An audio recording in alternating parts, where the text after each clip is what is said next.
Welcome to the Operation Paragon podcast, where we build men ready, willing, and able to confront life's challenges and win. I am your host, Gabriel Schickler, and today we are joined by Danny Avalos to share his journey from degeneracy to biblical masculinity, the importance of mentors, the red pill, overcoming lust, and much more. We covered a few heavy and incredibly important topics today, and I really enjoyed this conversation. Hope you do too. So I have quite a few things that I would like to cover today, as I said before. But to get things started out, if to just give the audience a little bit of background on you, what got you started in this space, the work you're doing, and then the vision long term for like your mission, if that makes sense. Yeah, yeah, absolutely. My name is Danny Avalos. I run the Instagram page Virtues Over Vices. I'm a men's mostly like biblical masculinity content creator and men's coach. And so, what really got me started in this space, kind of the origin of Virtues Over Vices, was I not too long ago, I was a atheist, feminist, effeminate, liberal, overweight, depressed kind of guy, I had no idea What? about any of this, so I'm very interested to hear where that Yes. change happened. Yeah, man. Which I think maybe not to those extremes, but most men can kind of relate to that on Hmm. some level, as modern men are going in that direction. And so for Hmm. so long, I was very stuck in my ways. I dealt with addiction and many things. I was addicted to pornography. I was addicted to marijuana, heavily as it's legal here in Canada. And yeah, man, I Hmm. was basically a slave to those things. Didn't have God in my life. I didn't care about anything. I just wanted carnal pleasures. I was promiscuous.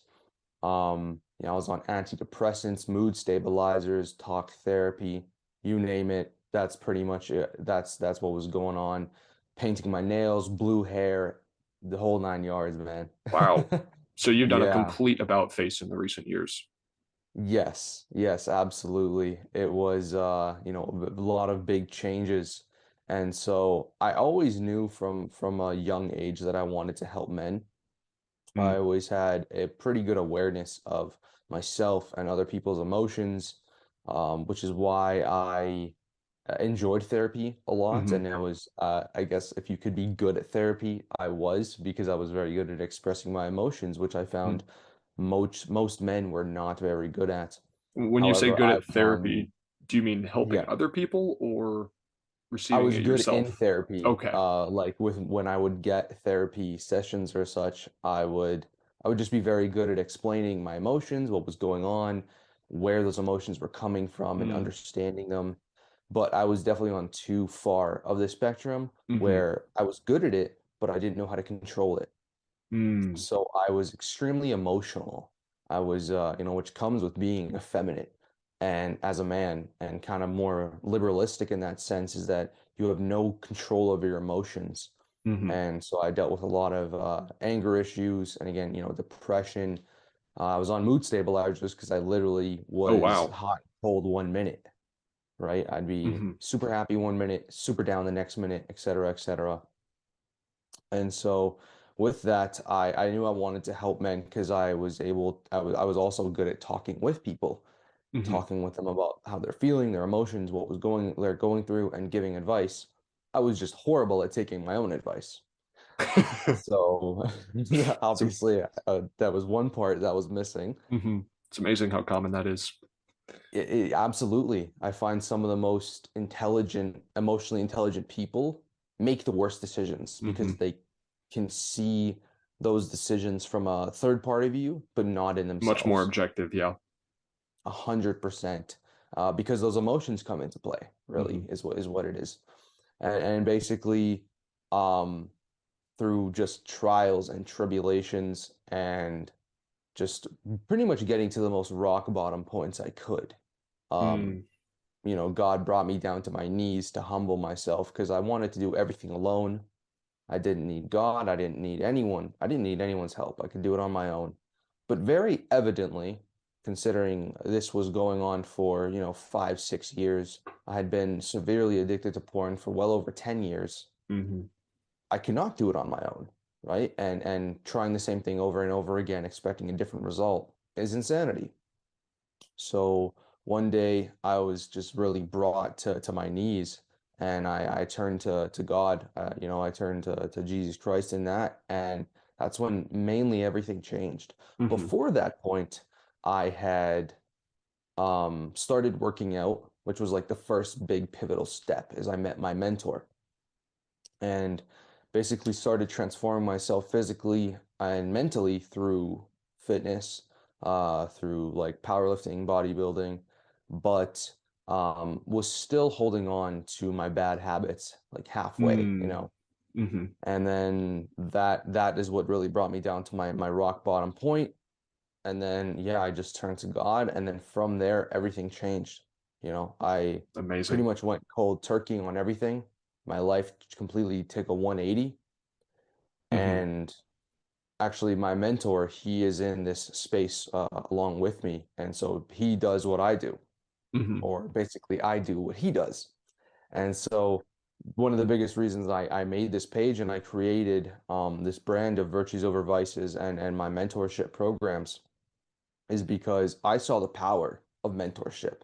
Hmm. I don't like everything started with my mentor. He's a devout Christian. He's like, bro, you gotta do this. And I was like, you're stupid, bro. That's stupid. Why would I ever do Hmm. that? That's silly, bro. You're making stuff up. And eventually I was like, man, he might be right. Hmm. And so that's when I really changed my mind. When I met him, I thought he was a misogynist and all these things. He was a crazy conspiracy theorist. And I'm like, well, look at his life and look at yours, Danny. Hmm. Like, I mean, come on here. He's got a family, he's got a wife, his life is good, yours is not. So Hmm. maybe there's some truth in what he's saying. And I know that there's many guys who are struggling with exactly what I am struggling or was Hmm. struggling with, and to this day still do, you know?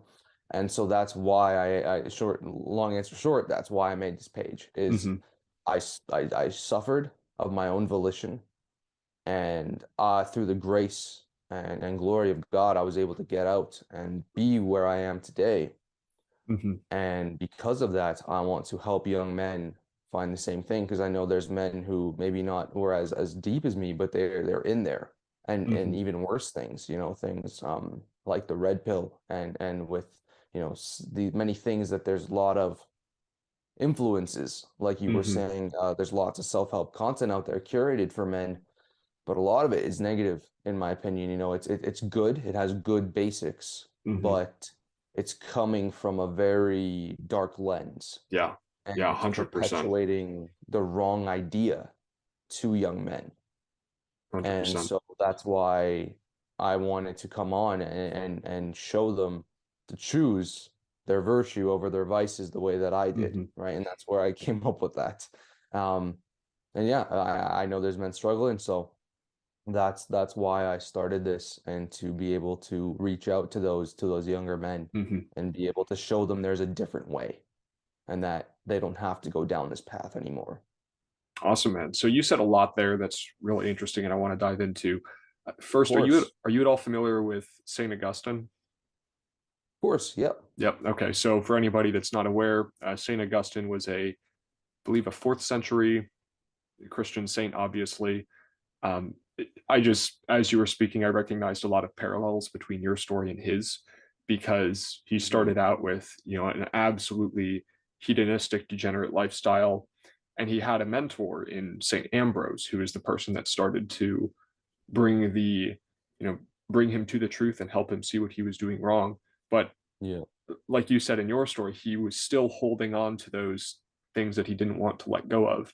And so he has Right. this somewhat infamous quote that he talks about in his book, The Confessions, which is an excellent read for anybody that is not familiar with it. But one of the prayers that he has in this phase in his life is, Lord, give me purity, but not yet. Like that's something I'll deal with down the line once I've, had my fun or whatever. And very similarly, it got to the point where he just said, like enough is enough. He completely changed his life around. So that's just very interesting to see the like I said, the symmetry and the parallels between the two of those. So what you led with was building your brand specifically about biblical masculinity. So can you define for us specifically what that means for you, and then how you judge your interpretation as being in alignment with what the scripture is actually saying? Because, as we've both seen, people get completely contradictory readings out of scripture. I'm personally a Catholic, so I believe that we have the magisterium and a teaching authority within the church. I don't know Hmm. where you fall on that spectrum, but I'm just curious from your perspective how you filter out the different lines and passages in scripture that seem to be contradictory. Like Christ says, turn the other cheek, and then there he is in a temple flipping over tables and driving people out. So how do you Yeah, view that? absolutely, man. That's an awesome question. That's a great question.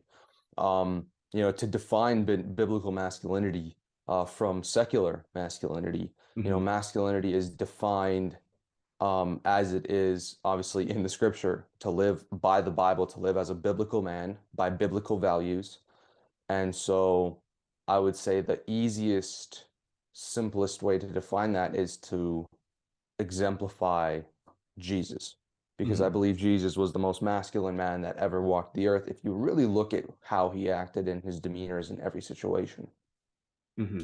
And so, and how to interpret that, of course, it is that you can get easily lost in the weeds as you're getting into different churches, Mm-hmm. different denominations, different priests, different pastors, of course. Not to mention books like But Leviticus. exactly, exactly, 100%, with Levitican laws and Mm-hmm. stuff like that. People ask like, do we hold to Old Testament laws? Am I okay to eat certain foods? Like Mm-hmm. it's definitely not the easiest thing to navigate. I'm no theologian myself. Mm-hmm. However, I'm lucky enough to have a lot of mentors, sources, and pastors that have helped me navigate that. And so, what I would Mm-hmm. say when it comes to biblical masculinity and living according to Scripture and living according to Jesus, like you said, with the example of turn the other cheek and flipping over the temples and the table, or sorry, the tables in the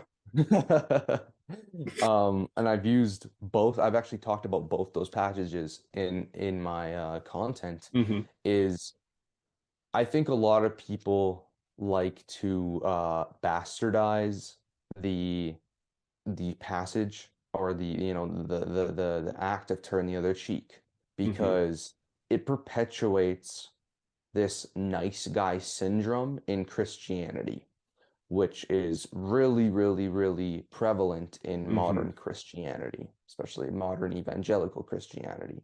Mm-hmm. And so what I would say feminism and effeminacy has kind of infiltrated every nook and cranny nearly of modern Christianity. Mm-hmm. Um, and so with that, people are like, well, are you supposed to just never do anything? Someone comes up, slap your girl's butt, takes your money, spits in your face, and you turn the other cheek and say thank you and walk away. It's like, not exactly, man. Not Mm-hmm. exactly. Um, from what I've heard of other people's interpretation of this and the meaning behind it was that if someone, it's about revenge, not Mm-hmm. seeking revenge, right? Someone comes and wrongs you, then, vengeance is the Lord's alone. We Mm-hmm. understand that. We know that. However, if they come and to turn the other cheek for them to slap again, but if they are to come and attack you and hurt you again, then you have grounds to stand your ground and defend Mm-hmm. yourself or your family, your belongings, etc. Right? Because Mm-hmm. then it's not about revenge. It's about actual like general safety and well-being, Mm-hmm. right? The Lord says that we must go through hardship, but I think that willingly taking that kind of abuse in Mm-hmm. that way when it's not for a righteous cause, it doesn't have any merit to it Mm-hmm. whatsoever. And people take that turn the other cheek too far in being too tolerant, Mm-hmm. tolerant to sin. Of course, we're not deemed to condemn others. However, we are. called to judge righteously. And this is another thing Hmm. that can be brought up is that people say, well, Christians can't judge, right? And That one's that's fun. the thing. It's it's in Matthew, if I'm not mistaken. I just did a video on this, was that if you are able to look at others or look at yourself in the same lens that you view others of their sins, Hmm. then you are called to judge righteously. Again, you remove the log from your own eye. You're like, I am a sinner. I have this Hmm. wrong with me. Hey, just to let you know, you got this speck in your eye. This is what's going on with you. Yeah. I say this because I love you and I want you to accept Jesus as salvation and turn away from sin. Hmm. Not because I think you're a bad person, not because I'm a bigot, not because I hate you, but because I care about you enough to Hmm. point this out. Yeah, Real, that's so sorry? important. I was just gonna Absolutely, say that, man. and with the judgment, I think part of the confusion with that topic specifically is that people don't look at the context surrounding the different teachings that we get.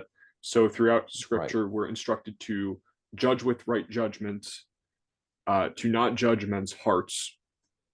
The way I understand that is basically saying, God gets to decide whether or not someone is condemned or not, and that's not really your call to make. So, like you said, you can't, run up and get in somebody's face and be like, "You're going to hell." Now, you might, say like, "Hey, logically speaking, these things you are doing are probably not a good idea." Like you said, I'm saying these because I care about you. Um, Hmm. but yeah, but that one line, the measure with which you measure will be measured unto you. I view that less as a teaching against judgment and more as a teaching against, like you said, hypocrisy, because you don't want to hold other people to a standard that you're not willing to uh, adhere to yourself. Kind of like what you were saying earlier about, taking your own advice. So, Exactly, man. That's 100% what it is. Um, it's 100% what it is in that fact is holding. A lot of Christians love to hold other people to standards they won't help to hold themselves hmm. to, which is uh Pharisaical, 100%. Like that is literally what Jesus told the Pharisees is that when he was performing on the Sabbath, you know, he was like, you guys are hypocrites for getting mad at me for healing on the Sabbath, yet because I'm just trying to help this woman, yet you will untie your cattle and your ox Hmm. so that they can go and drink to water, Yeah. right? And that's the thing is that they would hold to the law so much that they wouldn't even hold themselves to. Hmm. And that was the biggest problem. And so that is where that judgment comes from is that we're not called to be tolerant. We're Hmm. called to take that brunt and to do it lovingly, as it says, I believe in Ephesians, is that when you see your brother stumbling, he makes a mistake. You take that burden kind of onto yourself, and Hmm. and but you let him know what's going on, and you say to him that I will be here for you. I will love you. I will take care of you. You're my brother in Christ. But you still need to correct them, right? Like Hmm. love is not love if it's not done with correction and done with discipline, because that's the same love Hmm. that the Father gives us Yeah. you know what friends or father or anyone loves someone so little that they let them get away with everything, Hmm. and that's Yeah. that's what we do when we're not called, when we don't judge, when we're too tolerant. Again, it has to come from a place of wanting to help and not hate, right? Hmm. And so it definitely can get lost in weeds depending with the translations and everything, but Hmm. I think trying to just use your discernment and pull from, I guess, the most logical deeming of the scriptures and contextual of the Hmm. scriptures is the best way to live. But I'd say overall, there are pretty overarching themes that I Hmm. touch on and most of the people in my niche touch Yeah. on, right? Yeah. It Don't have is. premarital sex, don't do drugs, don't drink, excessively. Hmm. Pretty basic stuff, Hmm. celibacy till marriage, being a masculine man, acting like Jesus did, that there is a time to run in and turn over the temples and make your whip, and Hmm. there's a time to de-escalate the situation and chill out a little bit and not be overly aggressive. Hmm. That's the thing. Yeah. And I do want to just go back to that first thing that you said in response, which was to imitate Christ. And I think that Mhm. now that I'm thinking about it, is probably the best answer you could have possibly given. Right.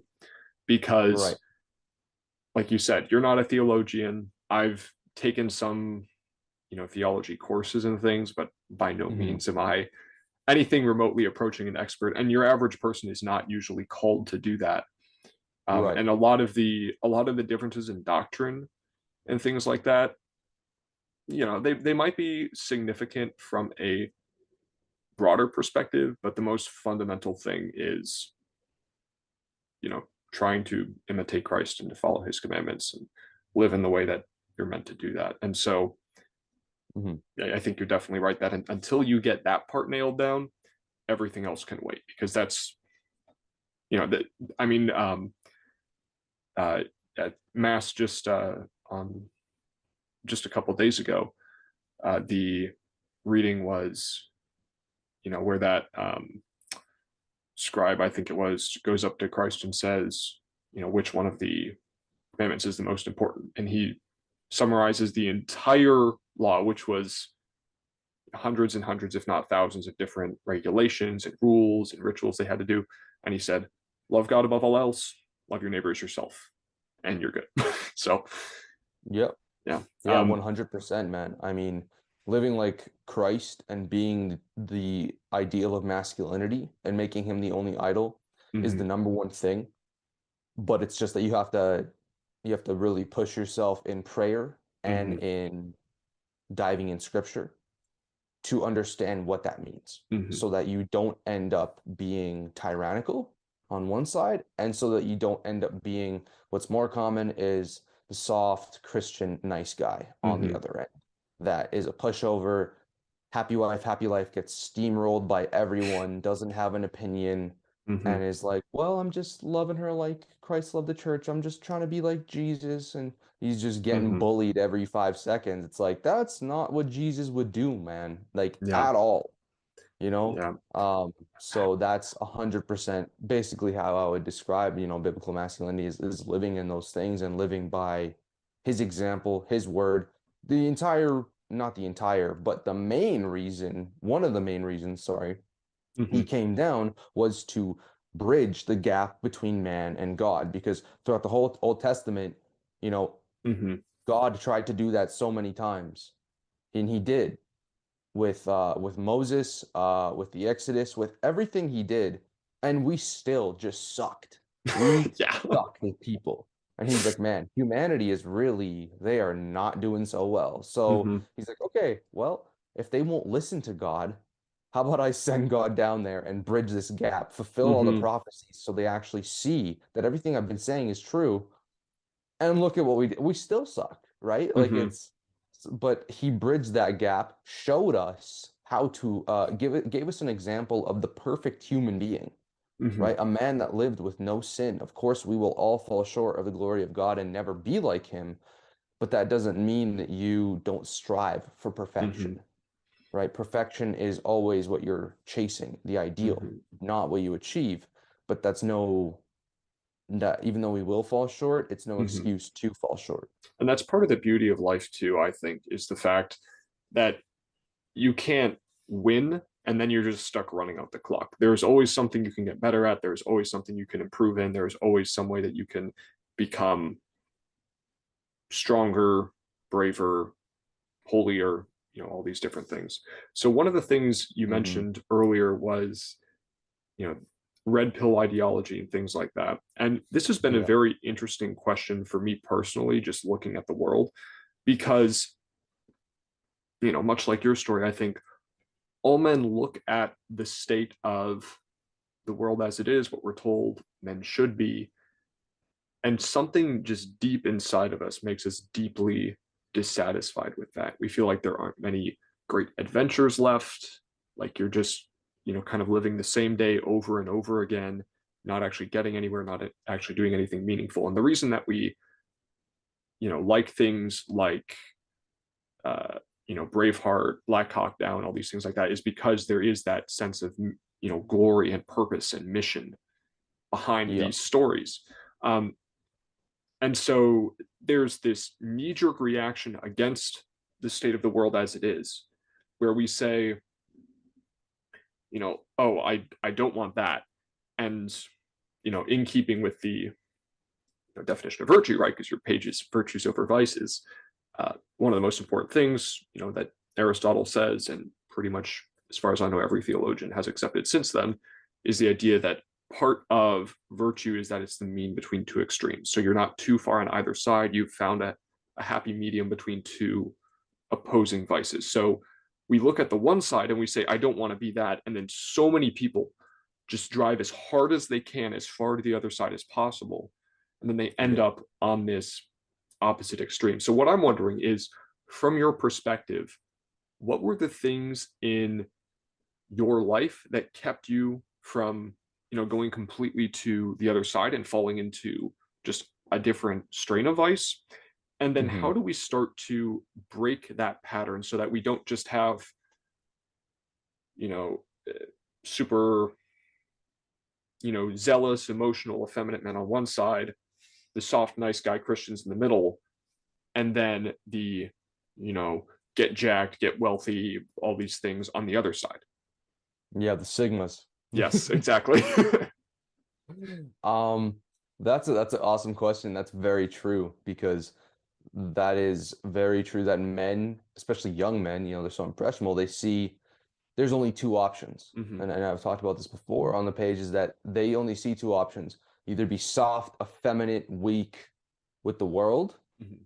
or you join, this elite red pill Tate club of 1%. being yeah, the 1% of being very opposite to that. But again, like you said, it is definitely in most times the extreme, Hmm. right? And there is some good to the message, but just because there's some good, you shouldn't drink from the full well of red Hmm. pill Tate ideology because even if there's only a speck of poop in the water and the water's clean, it's still poop water. Hmm. You know what I mean? So that's Yeah. it. That's the analogy I can use. And they see this other extreme. So they're like, oh, I don't want to be that. So I go to the other side. And that's what these guys are exemplifying. They're like, okay, well, that's the only other choice. Sweet. I'm going to do that. Hmm. For me, I think it has a lot to do with how I was raised personally. I think I'm Mm. just a slightly bit different than I guess most of the average men watching that is that and honestly, I don't even think the fact is I'm different. I think the fact is just that they are more okay with lying to themselves in a way is Mm. that when as I was growing up, I always had this feeling that promiscuity and polygamy was wrong. I Hmm. knew that. And that's because I was raised Catholic, actually. I was raised Roman Mm. Catholic. I fell away from the faith for many years, most Latinos. And I fell away from the faith for many years. I came back to Christ by the glory of God. But the thing is, even throughout that, and when I was not practicing that at all, Hmm. when I was practicing promiscuity and like immense degeneracy, like I had many psychosexual issues, honestly. Like it was a very, very, Mm. very tough thing for me with the porn addiction and everything else, and pretty much like sex addiction as well. And I knew like this is destroying my life. I don't want to do this. But Hmm. yet I continued for like 5 or 6 years to be in this loop. I hated who I was when I smoked weed, but I couldn't be sober for more than a couple days. So like I knew what I was doing was wrong, and that's why it was such a bad thing for me was that I was never someone that wanted to be average or normal to an extent. Like I never wanted these things. I never wanted to be a millionaire or an entrepreneur, honestly. Mm. I just knew I didn't want to be like this. I just wanted to have one woman, be happy, all these things where most guys, they at least this is what they say. Again, this is what I mean when I said they are lying to themselves, is that they said in the red pill that any man that if he could would have more than one wife and would have tons of women. Hmm. I genuinely maybe I'm a little bit naive, but I would love to believe, and I do believe that that's just because the world tells men that that's what they should do. Hmm. Um, but I believe that truly men in their hearts do want to just devote themselves to one woman. And I knew that even though that's what I did not do for so Mm-hmm. many years, that's why it hurt me inside. I never said, "Oh, this is lit, this is fun, this is good." I hurt inside. I was like, I just want to come home to one person, be happy. I want to be sober. I want to be like a good man. I don't want to be doing these things. Mm-hmm. And it was so antithetical to my nature, all these things that I was doing. Whereas, again, I'm not better than them, but there's a lot of men who do that. They go to the clubs, they go to the bars, they're smoking, drinking, and they're okay with it. But again, I Mm-hmm. think that's just their brains coping with it. I think the only thing is just I was more self-aware of that. And Mm-hmm. that was a big reason why I didn't have that push of going from super effeminate to that, is that I saw at the time, I saw like Tate and all these guys as like misogynists. And then my mentor was like, he was saying, not similar things to the red pill, but more biblical, right? Mm-hmm. And I was like, what do you mean? Men and women are exactly the same, bro. What are you talking about? And I was like, I was astounded by these things, right? Mm-hmm. But eventually I don't know, as I got closer to God and got more like, I guess, masculine per se, and Mm-hmm. less in that degeneracy, the logic just came to me of not going from one side or the other, that we are different and that this is how Mm-hmm. you be a man, and there's a bad way to be a man too. And I saw that because I saw that in myself, that I was acting in a very, very, very bad way in a lot of ways. I would treat people very, very poorly, Mm-hmm. and I would see those behaviors in the red pill, and I'm like, I don't want to do that. I don't want to be a player. I don't want to be like an abusive guy. I just want to Mm-hmm. be a good guy, right? And that's, I guess, because my direction was so directly to God. That's kind of what brought over the virtues and not Mm-hmm. wanting to go to the other side, because my morality was there. My morality was calling to me. And I believe all these men do have that as well. Mm-hmm. They're just overshadowing it with what they're being bombarded by, which is the lone wolf sigma um ideology, right? Mm-hmm. And sorry, I know I was rambling there for a bit, but I know you No, wanted to say something, no, bro. that's all very good and very interesting. I actually have a standalone episode I call it my soapbox shows because it's just me talking. I'm going to be Hmm. dropping one soon on the subject of coping mechanisms, basically, because the way the world is set up, we are excellent at turning off the warning lights and ignoring the signals, and Yeah. terrible at actually solving the root problem. So people would much rather take a painkiller as opposed to, stitch up the wound. And so we get to the point where, people are, um, watching porn, doing drugs, playing video games, binging movies, scrolling social media, all these things to avoid having to come to terms with their situation. And it's really dangerous Yeah. because you don't have enough, or rather, you have just enough comfort to avoid doing that thing that's going to change your situation. Yeah.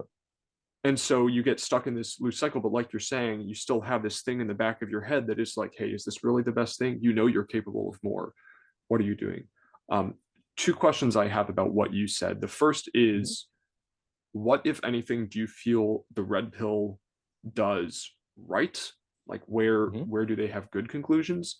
And Yeah. then, for people in that space, they look at the two of us and they say, well, Danny, I don't believe in God. Or I'm an agnostic. I think that God set the world in motion and now he just kind of does his thing and it's up to us to figure out how to live our lives. So Yeah. why not just, indulge what I want to do? It's all going to end anyway. And even if I do settle down and get married, shouldn't I, get some experience first, figure out what I really want? Because a lot of people will, look at somebody like yourself and be like, oh, well, that's all well and good, but you had that phase where you figured out that you wanted that. What if I don't really want that? I know that Yeah. it's a few different questions at once, but No, those are honestly super, super, super good. Um, so when it comes to the red pill, what they get right, and I'm not 100% red pill expert. I never really was into it, but um, my mentor, he was deep into it. mm, So he used to be that high value man, and as well as, man, I think if you're a man on YouTube or Instagram, but especially YouTube, bro, Jay Waller, Fresh and Fit, all those guys, they mhm. own YouTube Shorts, bro. You watched one and they're just everywhere. Rabbit So hole. I do Yeah. watch quite a bit of that. or kind of just in passing. Honestly, I think that the thing is like the male and female dynamics. That is Hmm. something they get right. The what masculinity is, at least in a broad sense. Of course, you need to add a biblical lens to it, Hmm. and a moral lens to it, because basically they do have a good idea of it. They take out any sense of morality. Hmm. And mainly red pill is like feminism for men. It's blaming Yeah. the other side for all their problems.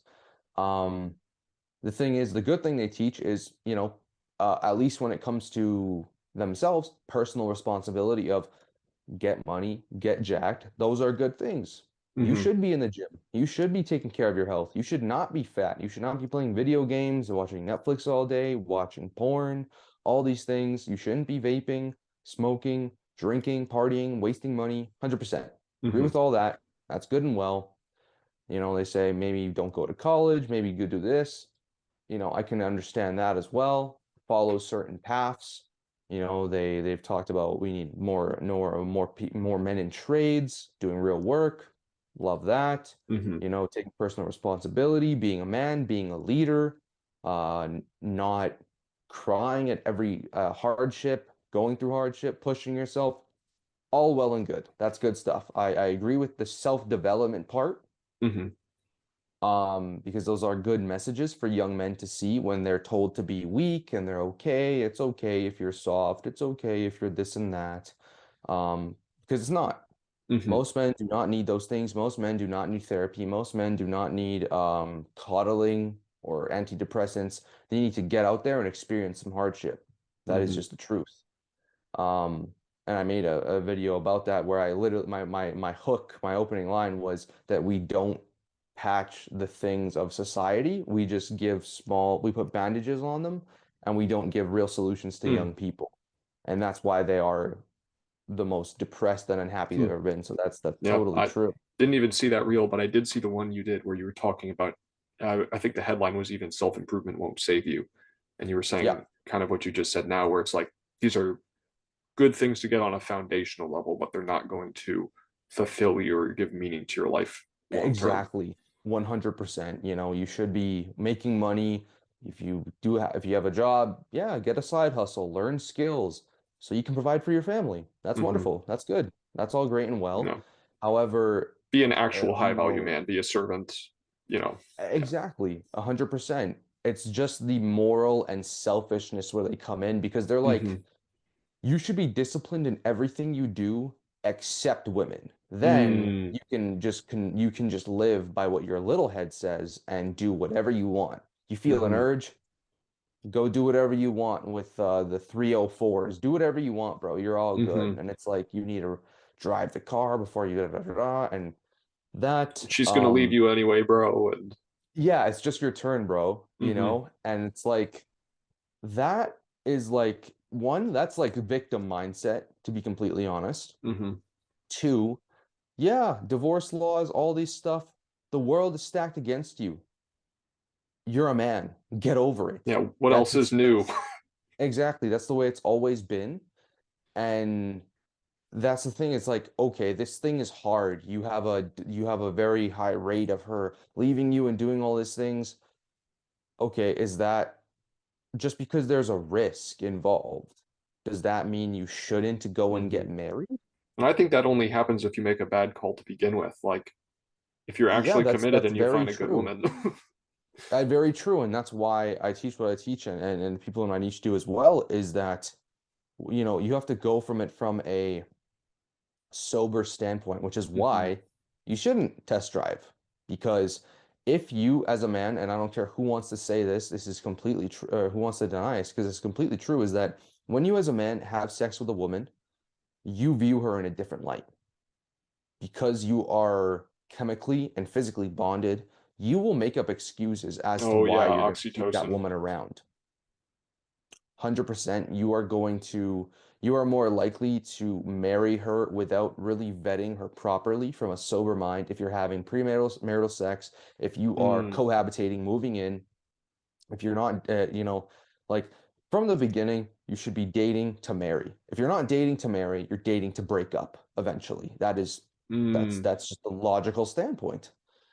Dating is not a sport, right? Dating is not biblical. Courting is biblical. And your courting is basically an interview process of, do you want to be my wife? And Hmm. you have to look for those wifely, motherly And qualities. am I a good fit to be a husband?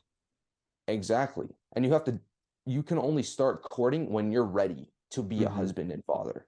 If you are not in that space, or at least not in that trajectory yet, you shouldn't even be looking at women Hmm. because what are you going to do? You're supposed to lead them. Okay, where are you leading them to? Nowhere. Mm. That's the thing. It's Yeah, like if you don't have that's a really vision of where important. you're going, where are you leading them to? Nowhere. You're doing nothing. Hmm. So you have to at least have a masculine frame of yourself and your life, at least a broad sense of it, of like, yeah, I want to do this. This Hmm. is where I want to go. This is who I want to be. Would you like to do that? No? Okay, that's okay. We don't need to talk anymore. That's okay. Take care. Yes. Okay, Hmm. let's go on this journey. Not, I don't really know what's going on. We can just kind of have fun, sleep around. We'll just basically you know, uh, keep each other company and then probably break up in 2 years. Hmm. And it's like then we just wasted a bunch of time and effort. Yeah. And that's one of the biggest reasons for not having premarital sex is just keeping yourself sober in this process of vetting. Hmm. But again, you have to be looking to date to marry in the first place.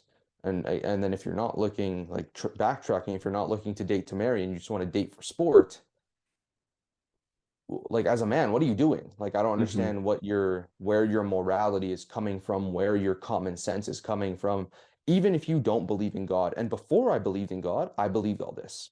I Hmm. knew that premarital sex was not good because I was someone who had had so many bad experiences, right? Mm. I was sex addicted, porn addicted. I knew that if I do this, it's going to ruin it. It's going to make this Hmm. much more of a skewed process and skewed experience because if I don't want to be with this woman and like her without us doing anything, then I probably don't actually like her. That's the thing. Probably Yeah. don't actually want to be with her. I just want to have sex. Have you seen And these yeah. statistics with previous sexual partners as a predictor for divorce? Because the correlation is insane. Yep. Yeah. 100% it is. It is absolutely. Um, it's definitely a huge indicator for both men and women. Hmm. It does have a little bit more of a biological, psychological toll on women, but it does for men. Hmm. 100%. You can ask any man who has like a high body count, quote unquote. Um, like it's damaging. It is. It's damaging as all hell, man, because this Hmm. sacred thing that was meant to be I mean, it's a process that's the only thing that can create life on Earth, and you're supposed to share it with the most special person in your life, Hmm. and now you're just handing it out like they're just candies, man. Like Hmm. it destroys you, it destroys your dopamine, and it's a very detrimental process. Hmm. Promiscuity is a detrimental process to both men and women. And so even even if you don't for the listeners, if you don't have God in your life, you don't care about God, you don't believe in God, just ask yourself, where is your morality coming from then? Hmm. Truly. Um, just ask yourself why you think what's bad is bad and why what's good is good. And just think from a logical standpoint what just indulging in pleasure is going to give you and Hmm. get you in this life. Is it true happiness or is it short-term pleasure that you are just coping with and making yourself believe is a Hmm. good thing? Because I guarantee you, no man who has died with a harem of women has ever died happy. Hmm.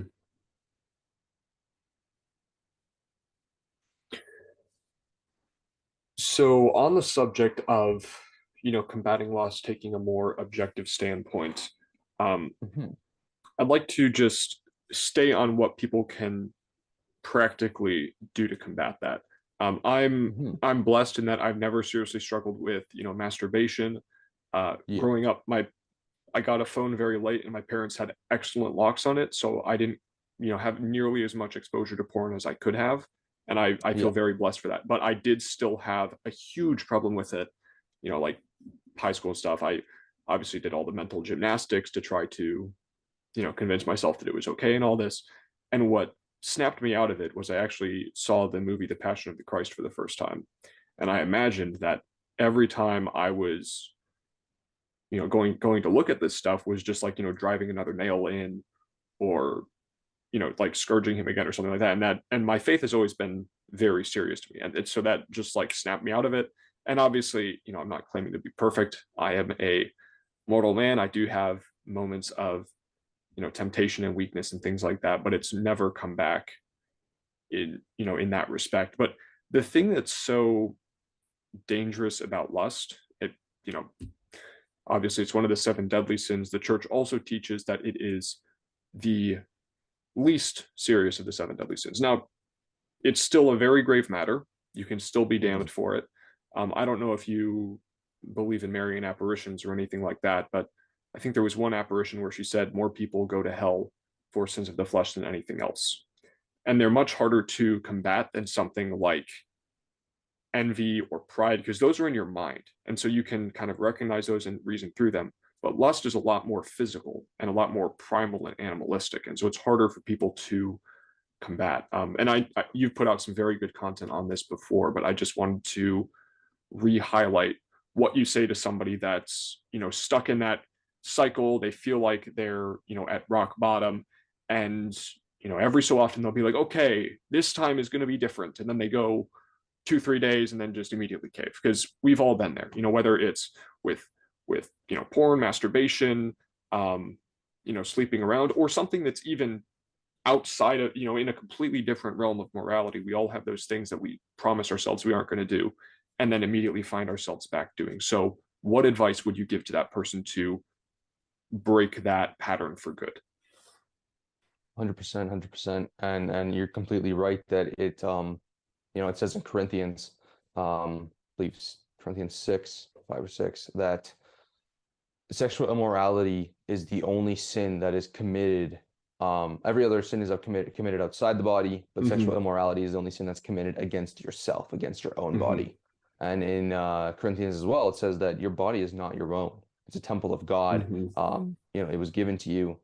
It was bought for you. It's not your own. And that's a quote that I've used, or a verse I've used in my content, because it's completely true. It's also a There's brutal something just rebuke of red pill stuff. Your body is not your own. yes, That's 100%. crazy assertion. Please continue. No, it's all good, man. And like, I don't know, sexual immorality just has this certain thing about it, and I believe it is the lust is the most deadly sin for men, because Mm-hmm. Oh, men by fall far, to it the by far, most yes. often. I mean, look at Solomon, Mm-hmm. you know, had everything in the world, prayed for wisdom, and still had concubines. You know what I Mm-hmm. mean? Oh yeah, Like, King David and Bathsheba before him, exactly. his father and mother. I think more men have fell to lust in the Bible. They're like Mm-hmm. it's very indicative, you know. And I believe there were instances where women would want to be with Jesus as well, and Jesus, of course, Mm-hmm. said no. And uh that is the kind of thing that we need to emulate. And so I'll just touch on that really quickly before I answer that question, is that with the red pill, you should be the kind of man that all these women want to be with, sleep Mm-hmm. with, marry, but you choose to only be with one woman. Vet her, be celibate, and do it the right way. Mm-hmm. You know, you should be someone that has the options. That if you could sleep around, because you have all those boxes ticked. You're building your business, you're building your body, you're building your mind. You are that guy, you know. But because you're submitted under Christ, and because even if you're not yet, you Mm-hmm. have that morality and self-control, that self-discipline. You're choosing not to. Um, so that's the kind of man that men need to try to strive to be. Mm-hmm. Has options but doesn't exercise them. And so with that, with a lot of people that are trapped in these cycles, a lot of young men who are trapped in these lust, porn, pornography, masturbation cycles, sleeping around, hopping on the dating apps. Bro, I Hmm. used to be the Tinder warrior, like, Oh man. uh, yeah, they're so degenerate. But I mean, I know like two people that met their wife on Tinder, so, but I Hmm. wouldn't, I still wouldn't suggest it to Wouldn't most young. recommend. Yeah. Yeah, it's an outlier. The exception doesn't make the rule. Hmm. But with that, one, you have to I think you're strong. You have to have a strong enough reason why. This is what I always tell my clients. This is what I tell my content, saying my content is that you have to have a strong enough reason why. You need to have a catalyst, right? Something that is going to create substantial change because this habit is most likely something you formed over a long period of time, Hmm. right? You didn't just wake up and you were addicted to porn one day, right? Um, Hmm. you developed this over time through small micro decisions that got you to where you are today. So to expect that you're going to reverse that in a week, a month, even when you're going to reverse months, years of this bad habit is foolish to think. Hmm. You have to understand it's a long game and that you need a strong enough reason to want to change this. You need to have that reason for change, that catalyst. When you're in the gym, you need progressive overload, a strong enough stimulus to force growth. Hmm. Because our bodies don't like change, our minds don't like change. We don't like change as people because change is hard. It's hard as hell. It's also Uh, uncertainty, and so we're just biologically not inclined to do it. exactly, 100%. And so with that, first understand your reason. So your reason should be you should look at not even the reason why you want to quit, but why you shouldn't do it per se. Mm. Understand how destructive porn is for you. It is there's I can't remember if it's a document or something or an article that someone wrote. A therapist showed it to me one day actually. It was called your brain on porn. Oh, is Um that the one where it's side by side with like cocaine and things like that? yeah, It shows the activity. 100%. Yeah. The amount of dopamine you get, it is perfectly curated. The colors, the shapes, everything in porn is curated to make you a slave to it, Mm. especially as a man. It is perfectly orchestrated by the devil. And if you don't think it's by the devil, one, you need Just to really look at literally just society. read about the industry, the way people are treated in it, the people that have come Exactly. out of it. You can think about it as Even if you the don't elite believe in demons, society. it is inherently evil, and it's very easy Oh, to it's recognize that. so demonic, bro. It's so Just evil. the suicide rate alone from people in that should be enough proof that it's not conducive to human flourishing. Exactly. 100% that you think that these women that you're getting off to, um, you think that they look like they're enjoying it, they're happy. Inside, bro, they are broken. They are depressed.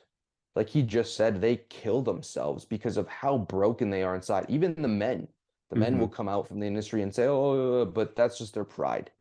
They hate themselves. Imagine, Listen to the people that have conversions after it because they have some insane stories.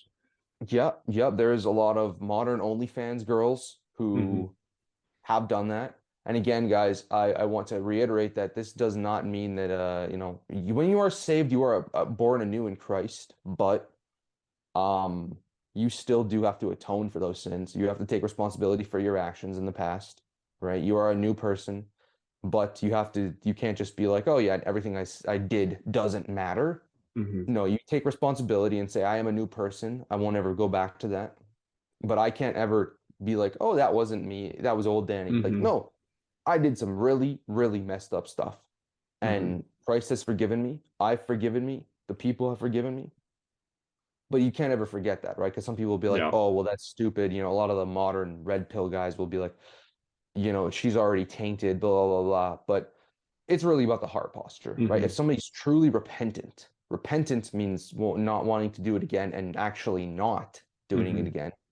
That's different than just being a lukewarm Christian and going on to Mm-hmm. that. But Yeah. that's a different kind of Yeah. topic. But the conversion stories, yes, they're Mm-hmm. beautiful, and Yeah. just understand how much it's destroying you as a man. It Mm-hmm. it effeminizes you, it weakens you.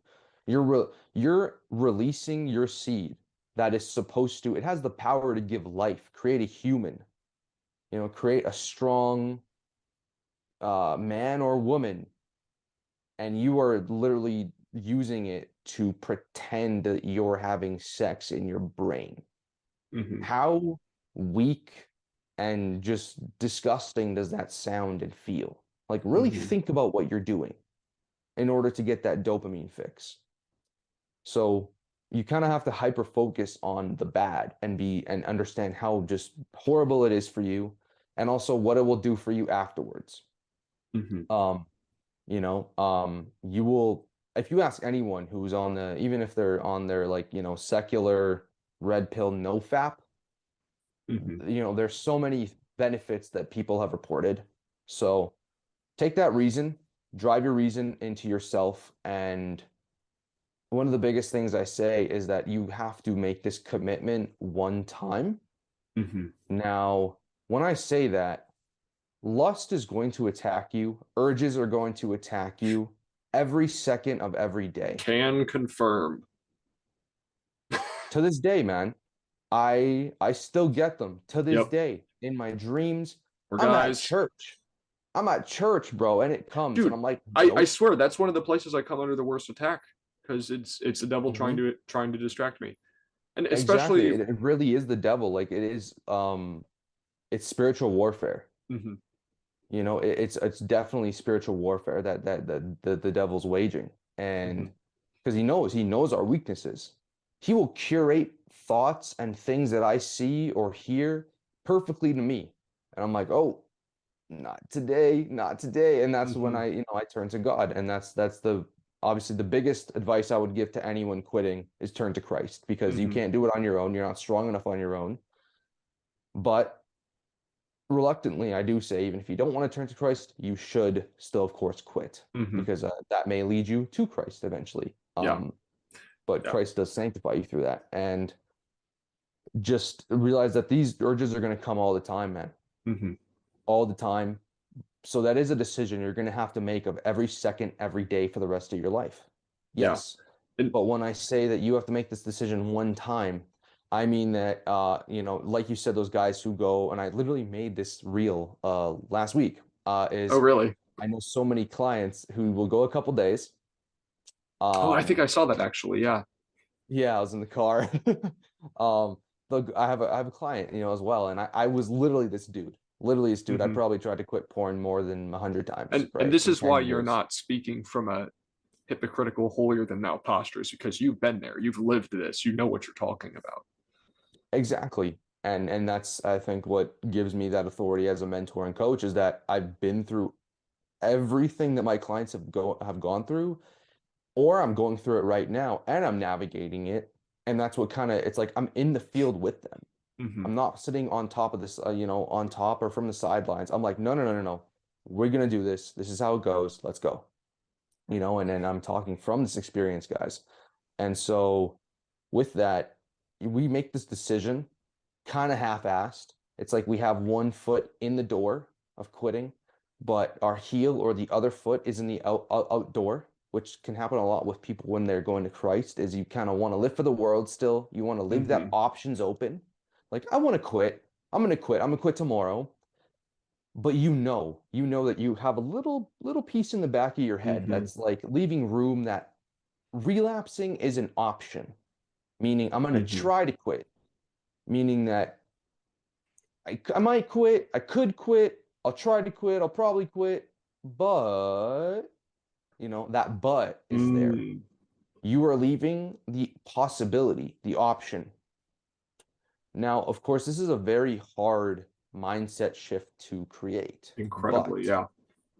if you are able to eliminate the fact that it's even an option, if someone gives you the option of ice cream, of vanilla and chocolate, and you say, I want strawberry, we're like, we don't have strawberry. There's no option. You can't pick Mhm. strawberry. So you can't pick porn if it's not an option, Yeah. right?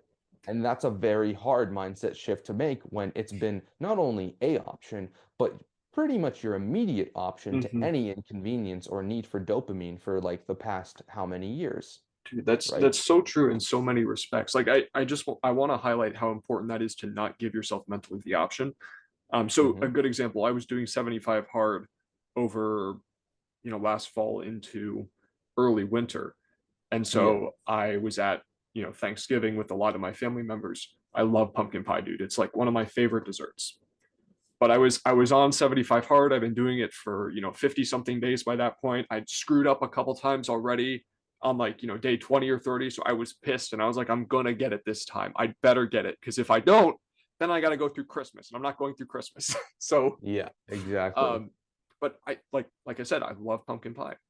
And so, we ate the meal. I enjoyed it. Totally skipped dessert. Everyone is like, like I have a lot of younger siblings. And they're like, "Oh man, this pie is so good." Obviously making fun of me and everything. Um, Yeah. and part of me was like yeah, I would like to have some pie, but also I didn't really have the appetite for it because I knew that I was committed to something that meant more to me than just that that momentary kind of snap. Um, One thing that I'd love for you to dive into just a little bit deeper is where to find that why and that real motivation. So it's not just you psyching yourself up and feeling really good for 24 hours, but Hmm. also not getting stuck in the position of being like looking around at your life and saying, "Oh well, I kind of want to quit and I know I should, but I don't really have that catalyst that you were talking about yet, Danny. So I'll Right. just wait for something to come along." So, where do you start to build that foundation to get that going now as opposed to needing something external to come in and save you, if that makes sense? Yeah. Well, that's a great example actually that you used. 100%. If you don't make dessert or treats or snack an option, at Mm-hmm. least for that time, it's hard, but that's what happens is you just do it, and the more you do it, that becomes a habit. Mm-hmm. And that's the thing is that guys need to form. And when it comes to finding that reason why, I think just really, like I had said, just diving deep into looking at what you're doing, like for porn Mm-hmm. exam as an example, is thinking, what is this doing for me? What is this doing to me? What Mm. positives am I getting from it? Okay, I'm getting, a nut, which isn't even really a nut because Mm-hmm. it's in my tissue or whatever it is. So you're not actually having intercourse. So really the only thing that you're getting out of it is dopamine, right? An immense, an immense, an immense, an immense amount of dopamine that is nearly unmatched, I'd say. Mm-hmm. And when you're addicted, No, honestly, porn biologically, I can think give it's the you greatest motivator for men 100%. throughout all of And history. You and just when read a you're history book. severely addicted, I'd say it even has more dopamine than when you're having actual sex because you're so curated to it. Mm.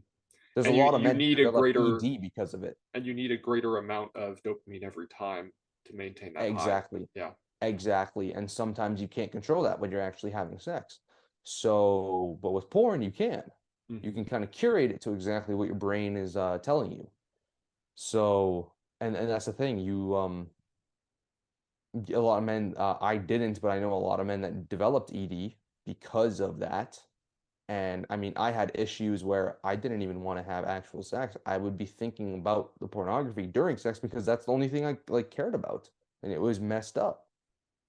And some Wow. men would be like, "Oh, well, I'm not that deep in, right? I'm not that deep in right now. I'm not that severely addicted. Why should I quit?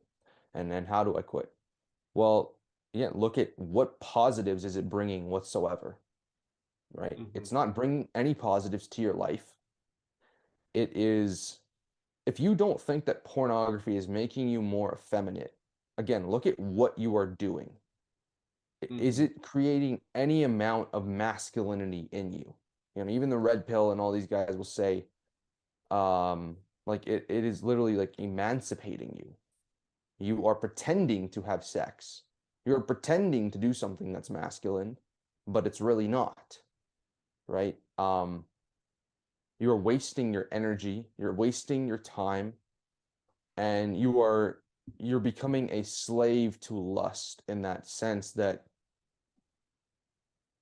you are going to start like objectifying women everywhere you Hmm. go because of the way you view them. But Yeah, that's an entirely different topic, but that is yeah, that's that's one of the also a biggest very ones heavy I one. think Yeah. needs to be thought about because newsflash, guys, most women, no woman is like the woman in the porn you're watching. Hmm. They're not even like that. It's a freaking curated video. That's not how people are. And that is where that's where men start to get into like dangerous And territory like you and said, start to it's get it's too like deliberately designed to enslave you. It's not like someone is doing it for the production quality or something. It's designed to exactly, emasculate you and take away your sovereignty and self-control. exactly. And the men who get warped by this, they are the ones who start to become dangerous. Hmm. Every single, and I made this is a really old post of mine. Well, really old to me is a couple months, like maybe October. I did a reaction video back when I used to do reaction videos to Instagram Reels. It's Mm, about this serial killer. He's talking about how pretty much for him it started off with a porn addiction, and that pretty much every serial killer he knew, and it's true, almost every serial killer started off with their fantasies by having a porn addiction and needing more really? and more and more. Oh my goodness. And if you ask any convicted sex offenders, that's how it happens. You start Hmm. to view them as just little objects you can take, Hmm. which can lead into children, can lead into whoever. And that's when men start to become dangerous and scary. And that's the thing, man. I've seen it. I've known Hmm. people. Um, I've been to the mental hospital. I've seen that shit. It's crazy. Hmm. If you think that it's just a couple videos, it can lead you down a very dark and scary path. Um, Hmm. and even if you don't think it's you, that's what everyone thinks, and I'm built different, bro. I'm built different. Yeah. No, but uh that is very important though. Like you mentioned just very briefly, somebody that's not into it too deep and they feel like they aren't going to go so far. Like we said earlier, you need a bigger dopamine release every time. And there's been study after study, they've all been buried, but you can still find them. There's been study after study that's showing that you will inevitably go down that slippery slope because just physically you can't get the same high from staying at that same level. And so you just keep going deeper and deeper and deeper. And exactly. that's why so much porn is just horribly messed up stuff. Like you Yep. said, children, animals, simulated rapes, all these things just disgusting, absolutely reprehensible. But Yep. people feel like they need it because they're not content with that level that they had before. And that's what makes it so dangerous is that, I mean, like any addictive substance, like first taste is free. You don't just do cocaine once, dude. Like, Exactly, man. That's totally the truth. And yeah, man, it is a slippery slope. And I can guarantee you one thing, and this is something I think a lot of people have talked about in like the no-fap community, is that women can tell when you're a quote unquote coomer, bro. Like when you're a porn watching, mm-hmm, incel looking guy, they can tell you give off that mm-hmm. creepy, weird energy. Anyone can. Your posture disintegrates. Your eyes get sunken. Like, Your bro, face you doesn't if you have just looked at the me same look to it. before, you would not even recognize me just because of the way I act. I would be so insecure, so fearful, so scared. I'd either look at women like simultaneously with fear and like meat in a way because I'd be like scared that I don't know, you're Mm-hmm. insecure. You're like, oh, women don't like me. I don't know. Like I've only ever looked at a woman like, even though I Yeah. was kind of like I was still promiscuous, I still at the same time like I had this horrible toxic relationship with women in my brain. Mm-hmm. One of the biggest things that was like the greater things that I'm sure a lot of men don't care about, which they really should, is having a healthier view and relationship with women because that will lead to you having, bro, it will lead to you having way better relationships, which Mm-hmm. leads to a better marriage, better sex, which is ultimately what you want if you're watching porn, right? That's the whole point. Mm-hmm.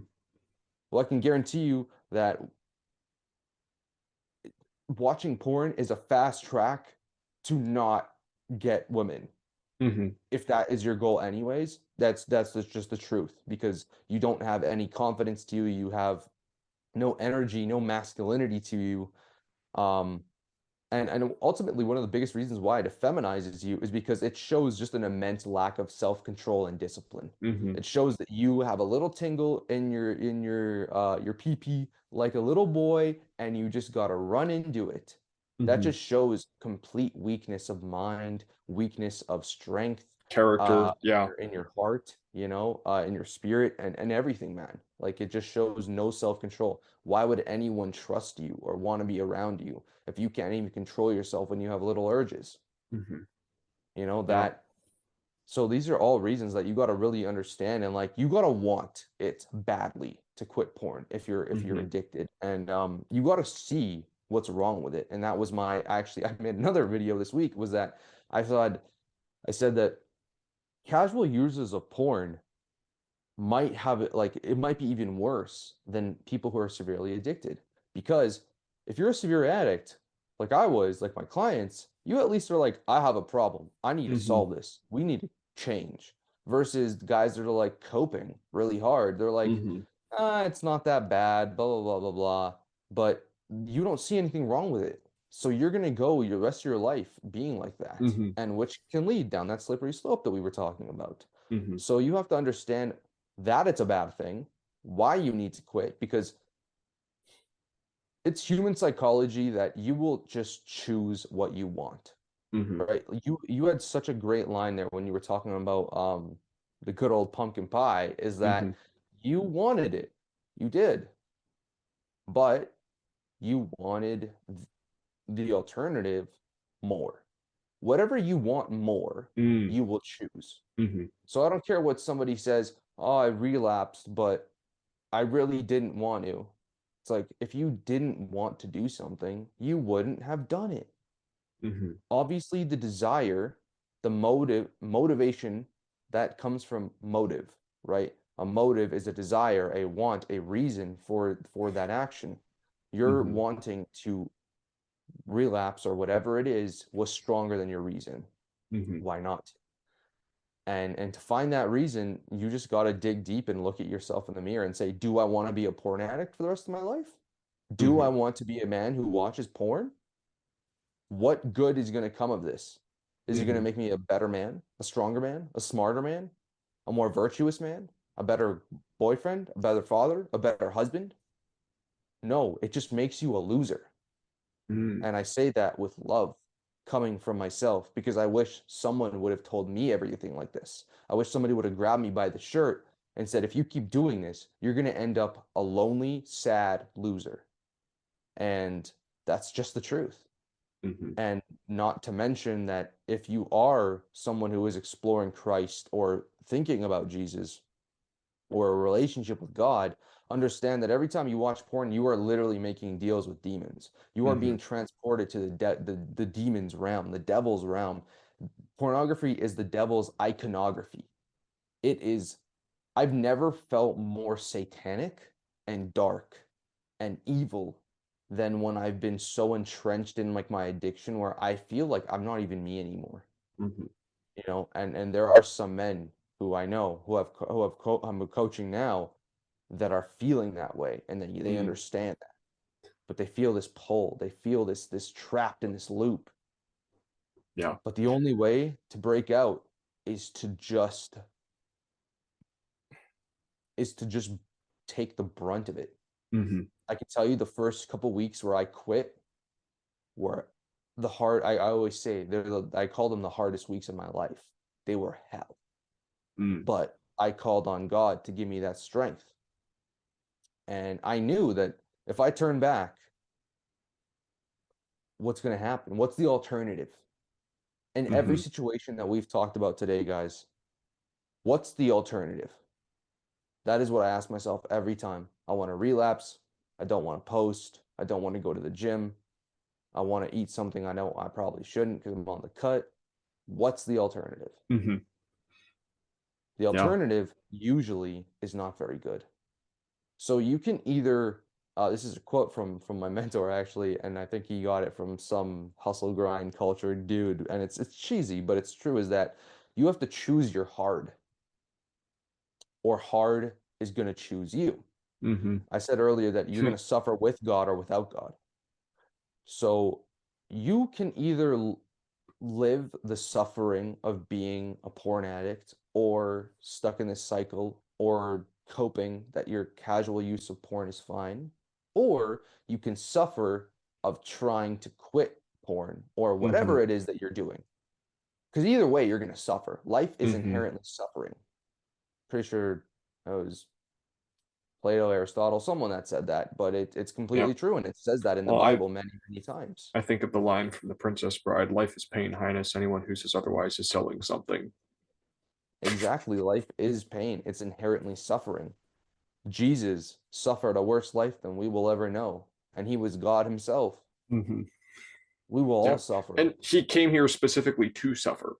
How remarkable is Exactly, to that? live a humble, hard life, and Mm-hmm. then knew how it would end, right? And that's the thing. We can either suffer and that was ultimately my choice. I can suffer Mm-hmm. being a degenerate without God, being a slave to my vices and my flesh, or I can suffer using every bit of my will and to submit to him, to be a good man, to be the man that I've been telling myself I want to be for the past 10 years. Mm-hmm.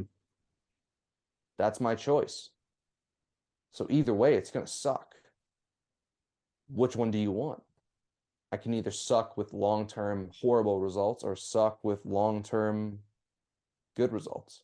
Mm-hmm. Yeah. And that's ultimately It's the decision that you guys are so going to have to true. make. And that's applicable in every area of life too, which is how part of how you know it's powerful is because it's not a circumstantial thing. So I want to start to wrap things up here and just give people some reasons for hope. And obviously, I would be curious to hear your opinions on all of these.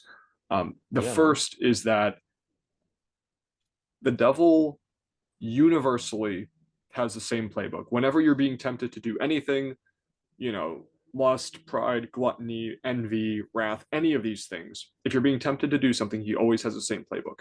The first is before you do the thing, it's not a big deal. It doesn't matter. There's nothing wrong with it. Go ahead. It's not going to mean anything. And then the second you do it, he completely flips the script and says, you're a terrible person. You're completely irredeemable, reprehensible. There's no salvation for you. You're screwed. So you might as well give up and stop fighting because you're doomed. Both of those are absolute lies. On the front end, the thing he wants you to do, yes, it is a big deal because he is trying to separate you from God and drag you to hell. Just on the simplest level, that's what every single temptation is. It's an attempt to separate you from God. Yeah. But on the back end, that part is also false. So if you are being tempted to lust or anything else in your life because you have fallen to that thing before, does not mean that there is no hope for you. It does not mean that there is anything wrong with you. These are decisions and mistakes that you have made. They are part of your history. And like we said earlier, you're going to have to make up for them at some point. You don't get a Yeah. clean slate. But Christ came to earth to suffer for every single one of us individually, meaning he would have gone through that whole thing just to save you and nobody else. And he did it gladly, knowing every mistake you've ever made, every mistake you're making now, and every single mistake you're going to make in the future. That Yep. doesn't mean that you have free reign to screw around, but it does mean that there is redemption, there is hope for forgiveness if, as you said, you want it and you actually seek it out and try to change your life. And that is so important because if you despair, you have lost. That is the only way that you can guarantee you are screwed in the spiritual life is by giving up. Yep. Because no matter no matter how strong a warrior you are, no matter let's take an example of um, a boxing tournament, right? You're going up against someone that you think is maybe a little bit better than you, but you're pretty strong, you're really competent, you're at the top of your game. The best thing for that guy to do to win is just to convince you to forfeit.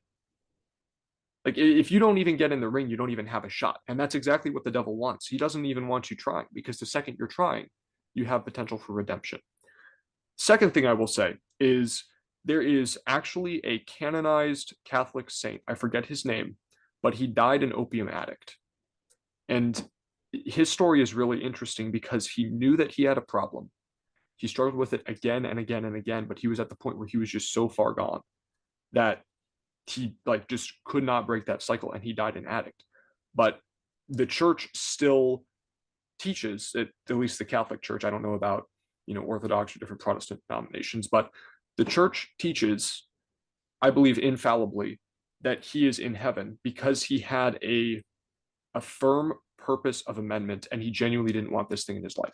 That doesn't mean that you should not try to avoid your addictions. And the reason addiction is so bad is because it removes your free will's involvement. It makes you a Yeah. slave to that impulse. But that also means that in a way you are more guilty of that thing at the beginning when you're building the habit than at the end.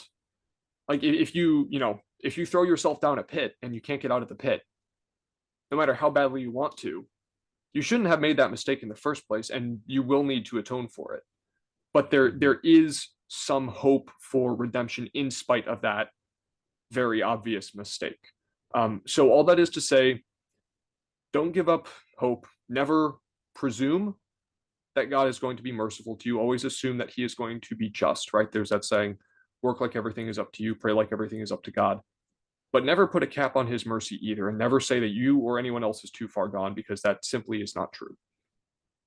I'm Yeah, curious man, your that's thoughts with that. 100% sure. That's yeah, man, to think that we are ever too far gone is to undermine the gift of grace that he has It's given actually us. pride. That's the funny thing. Assuming we Yeah. are too far gone for God is actually pride. Well, that's to think that our sins are stronger and more powerful than God himself, yet he Mm-hmm. came and washed them away by dying on the cross, right? And that's um and, my mentor actually was talking about this one day. He has a podcast. He did a podcast about in response to the red pill. He said, Mm. because they were saying God can't save modern woman. God can't save these hoes.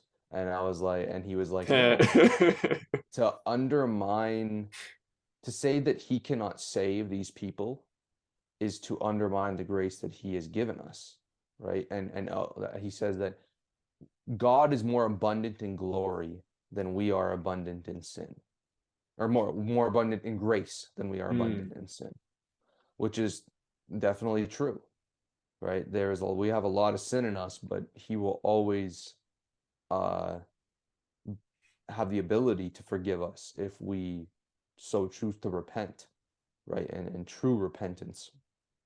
And yeah, Mm-hmm. you're completely right that the devil does have that playbook of switching it on and off, right? He makes you think that you're worthless after what you've done. And you just have to remember that self-doubt, that self-hatred, which I personally deal with a lot. I Mm-hmm. have to remember that it's my own sin nature, but it is the devil trying to attack me and make me turn away from God. Because the minute you give in to those thoughts, you Mm-hmm. stop trusting him and giving it all to him. You start trying to take things back into your own life, into your own life, into your own hands. Mm-hmm. And that's where you mess up very fast. Yeah. And it's just so true, man, that you are never too far gone to turn to Christ. I've done some very horrible things in my life, and I never thought I'd ever be okay because the guilt weighed on me That's exactly what like the devil wants. nothing, man. Exactly. I was trapped in a prison of my own sin, especially because I kept them hidden. Mm-hmm. And I was just so shamed and everything. So to numb that, I would sin more.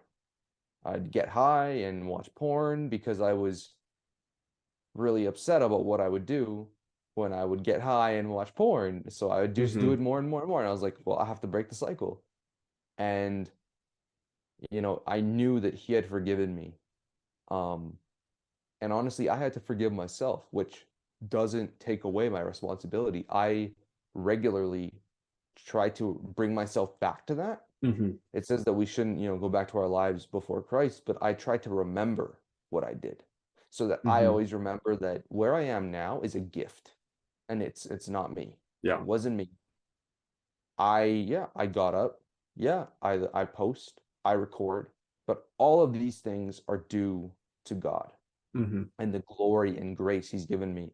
And you know, I believe that salvation is through faith alone, and that it is a gift of grace. Mm-hmm. That salvation is a gift that I don't deserve, and that none of us deserve. We deserve hell because of Mm-hmm. all the decisions we've made, and God would be just in damning us. But He is so loving and abundant in love and grace and forgiveness and mercy that He does give us all that opportunity that we don't deserve, and that's Literally every chance in the world. exactly. And though it may not seem that way in all circumstances, I believe he's totally sovereign and Mm-hmm. under and always has a plan, always has things planned out. We see this little speck of what's going on and we think it's over, it's done. Mm-hmm.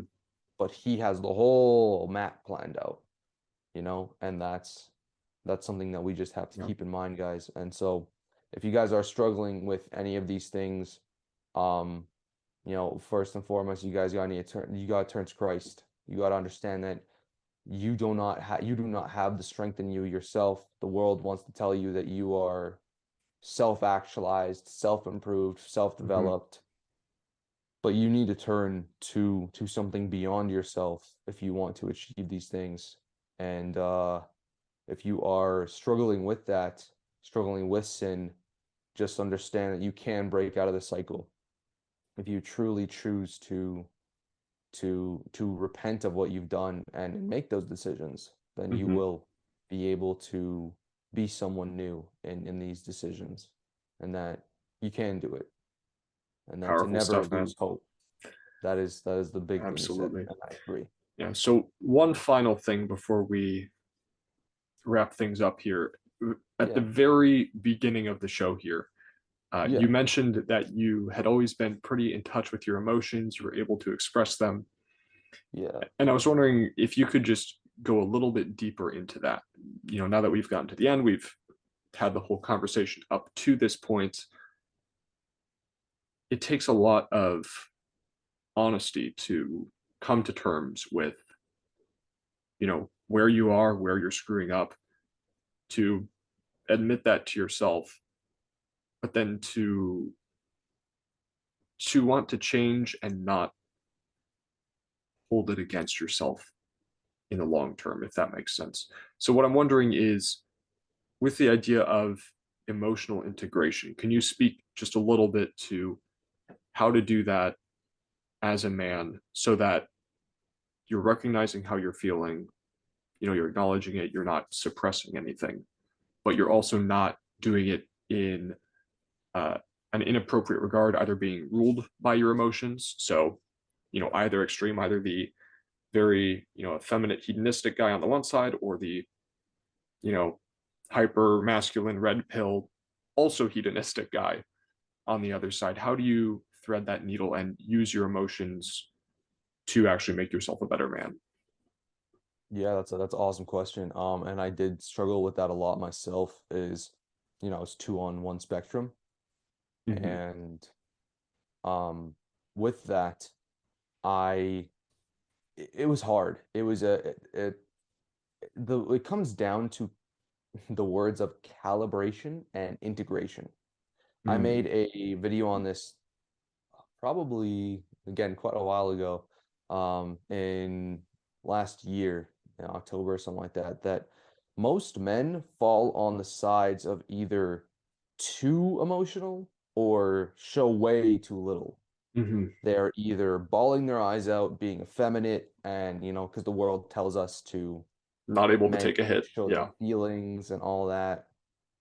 But or you're on the other side of, the red pill where you're just stoic, stone cold, Men never never cry. showing They don't have emotion. feelings. Exactly, like you're just like that rock emoji. You know that one that's like the Yep. Sigma male Yeah, face? Yeah. yeah. Um, and that's the thing is that men need to be able to calibrate and integrate in that way of have that, and I know a lot of men don't like this word, but balance, right? Balance hmm of knowing when to use their emotions. Um, I think that the most important thing is that you have to have control of your emotions. hmm It's just about being in control of your emotions all the time, And whether is you that, let them be shown or not. Sorry? I think control of your emotions is misunderstood a lot because a lot of people will, they'll feel let's say like somebody on the red pill side feels guilt for what they're doing. They're like, oh, I shouldn't be feeling that way because I'm a high value man. So they'll push it down and not acknowledge it. Um, Seems to me the way to control your emotions is instead to very deliberately choose your response to them because an emotion is Hmm. just an indicator. It's just like a turn signal on a car. You don't have to go Yep. that direction. It's just telling you what the person in front of you, might do. Um, and Yeah, so, that's a really good point. yeah, so in keeping with that idea, um, do you have any guidelines or recommendations for how to let your emotions breathe in the proper context so that you're doing it in an Yeah. appropriate space? You're not, um, you know, breaking down in tears when people need you to be strong, but at the same time, you're not just scrunching that up inside yourself, never feel anything, never feel anything, never recognize it. Like, where is that to you? Yeah. I think when it comes to control, a lot of people do have that bad idea of thinking control just means not even showing them, feeling them. But you need to feel these emotions, and you did say that they are just an indicator. That's 100% true. That your emotions only come up due to the way that Mm-hmm. you view the world and yourself, your Yeah, lens. they're like nerve endings for the soul as opposed to the body. Yeah, exactly. Something will like I could see something and an emotion will come up for me and you could see the exact same thing and no will come up for you because we Mm-hmm. just view it differently, right? We Mm-hmm. have different connections to those things. And very similarly, it's very hard to control those and kind of like eliminate or control those connections that we have. But even if they do come up, a negative emotion comes up, it's really just about acknowledging it, Mm-hmm. sometimes feeling it, depending on the context, but feeling it doesn't mean expressing it. I can feel sad and not be moping around crying. Mm-hmm. I can feel mad and upset and frustrated and not scream at someone and punch a wall, right? Um, and that just comes with honestly developing emotional maturity by sometimes exposing yourself to uncomfortable situations. And I think Mm-hmm. men just need to be able to, the more you go through hardship, which I talk a lot about, get in the gym, do hard things, you'll be able to have that integration a bit more and that Mm-hmm. calibration.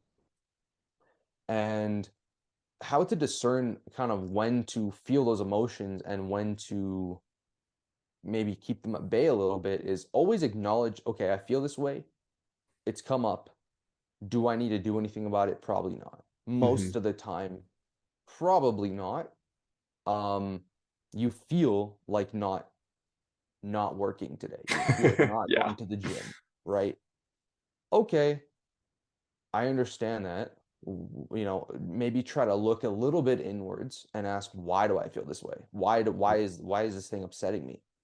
Okay, I'm upset because of this and this. Okay. Do I need to change that? Is that something that's a little bit deeper? Blah, blah, blah, blah. Most of the time it's not that deep, but sometimes you do need to look a little bit inward. I don't want to go to work. I don't want to work out because I'm lazy, because I'm tired. I had a long day. Is that a good reason? No. Okay. Mm-hmm. Logically speaking, I don't need to act on these emotions.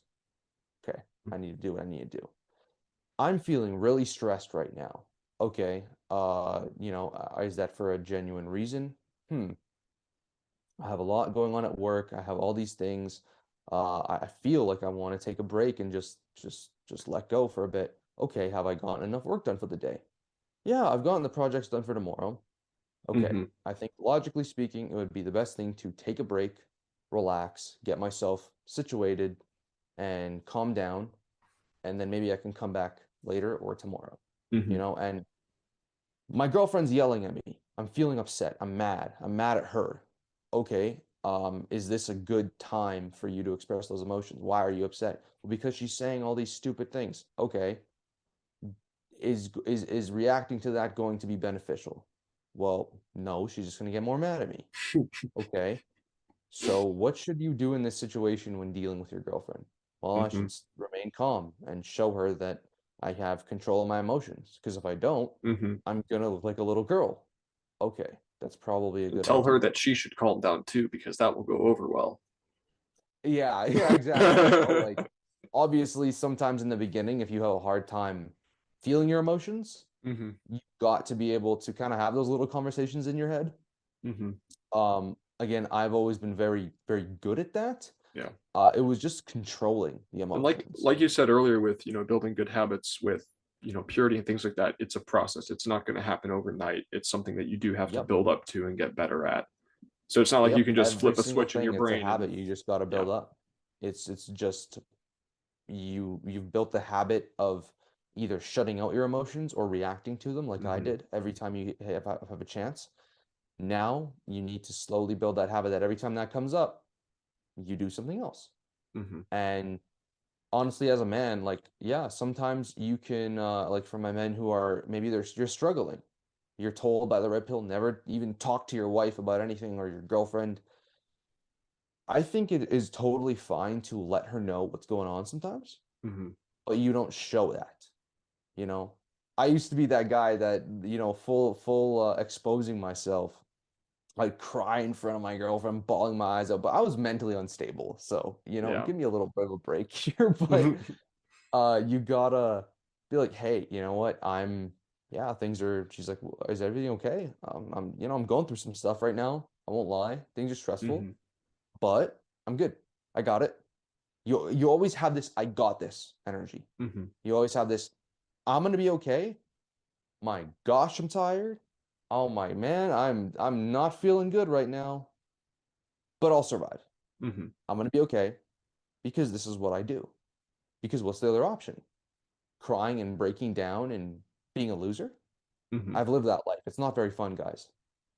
Um, so that's the thing is you don't shut them out because I promise you they will they will boil and surmount up and explode. And Mhm. it's a very not good thing to do. Mhm.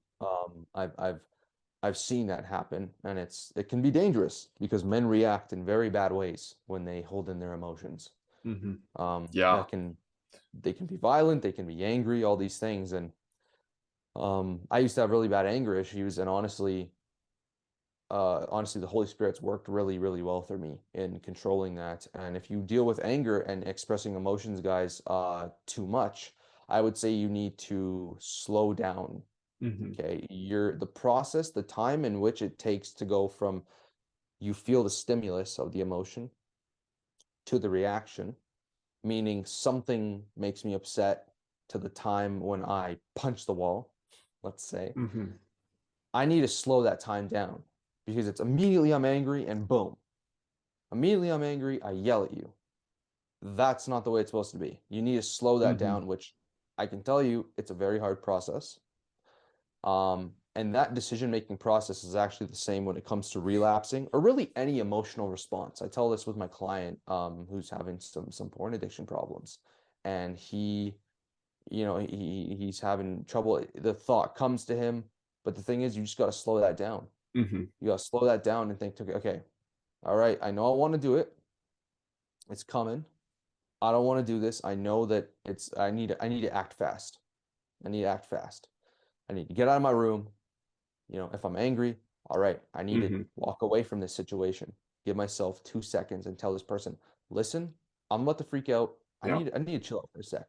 Yeah. In the beginning. If and then eventually you can kind of just be like, take a minute. Okay, Mhm. I got this. Because if I'm Yeah. angry, I'm gonna do something I don't want to do, and I'm gonna regret it. And I can't tell you how Mhm. many times I've been angry and done things I regret. Yeah. It's never worth it. It's never worth it. And yeah, man, it's really just about calibrating yourself to Mhm. know when to show emotion, how much to show, And guess what, guys? Like I said before, it's just reps. You Yeah. get the reps. You mess Yeah. up. You make your mistakes. Yeah. Better make them now than later on in life. hmm In retrospect, I'm surprised we didn't mention this earlier, but what you just said, it's so important to take yourself out of situations that are going to put you right back into an old pattern. Yep, Because that's if true. That's true. Yep. the easiest way to break a bad habit is to avoid the trigger for it altogether, because then it never even comes up. And that's obviously Yep. easier said than done, but awesome. Very, very true. I do completely agree with that. However, one thing that I believe that people will have to do is they will have to build up the tolerance hmm because triggers will come in all sorts, Yeah. right? In the beginning, yes, but as you get over and I've been exposed more to going out, you hmm see stuff, women dressed more promiscuously, et cetera, et cetera. hmm Now that I'm in the place I'm at, it's not I'm able to be like, okay, I'm all good, I'm chill. hmm But if that was my first couple weeks, maybe it would have been a lot harder, right? Um, and and that's just our job as men is hmm to be strong no matter what happens, right? And then being I'll leave off with my favorite Bible verse, Corinthians 16:13. Stand firm in the faith, be strong, act like men, and let all things you do be done in love. Amazing And stuff, and man. that's sorry? I just said amazing stuff. Yeah, man. That's what being a man is. Being strong, but letting everything you do be done with love. hmm Awesome. All right. Well, Danny, thank you so much for coming on, man. This has been an awesome conversation. I liked your brand a lot before we had the opportunity to connect, but even more so now that I have had the opportunity to learn more about you and your story and your experiences. And this has been a really powerful conversation and just bringing a lot of things to the forefront of my mind too. So really appreciated this opportunity. Guys, please go check out Danny's page. I will have that linked in the show notes, of course. Um, yeah, just overall solid dude, putting out a lot of great content. So check him out. If you're struggling with any of the things that we talked about earlier, his DMs are open. Hit him up if you want to do coaching or anything like that. Your consultation calls are free, right? Yes. Yeah. So Yeah, absolutely. if you Yeah, if want you guys are struggling with anything, if you're a Christian man, even if you're not a Christian man, let me know. I can tell you that one-to-one mentorship is just a to, life-changing experience. And yeah, man, yeah. I'd love to help you guys And out. it's so Thank important you to so have a much, brother Gabriel. to, yeah. It's so important to have a brother to go through that stuff with too. It's so much more difficult on your own. You had a Oh yeah, mentor, St. and Augustine had that's St. another Ambrose. Everyone needs someone else in their corner. So please hit him up. 100%, man. And that's a whole other topic that I'd love to Yeah, talk about one day too. Brotherhood is huge, and it was awesome to connect with you, man. Like connecting with creators like this is awesome, and I really absolutely. just appreciate you having me on, man. It was honestly an awesome time, Yeah, it's awesome been an honor. conversation. I look down at the clock here and I see we've been going for almost 2 hours, which is just crazy to me. If there's a good point, I might split this in the middle at some point, but Mhm. um, yeah, I'll keep you posted. I do have quite a bit of a backlog to work through, so this will Yeah, man. probably be going up in the next, I'd say, month or two, something like that. Yeah, all But good. yeah, dude, this has been an amazing conversation. I've really appreciated your time. Thanks, man. Absolutely, you too. Great time. All right, God bless, bro. And that concludes episode 10 of the Operation Paragon podcast. That is right, gentlemen. We are officially in the double digits. You can find Danny at Virtues Over Vices on Instagram, and he will also be dropping a YouTube channel soon, so keep an eye out for that. Feel free to check him out if you want any further information or help with anything that we talked about today. And if you want to get in touch with me, as always, you can DM Operation Paragon on Instagram or email operationparagonpodcast@gmail.com. Until next time, remember that greatness is within your reach.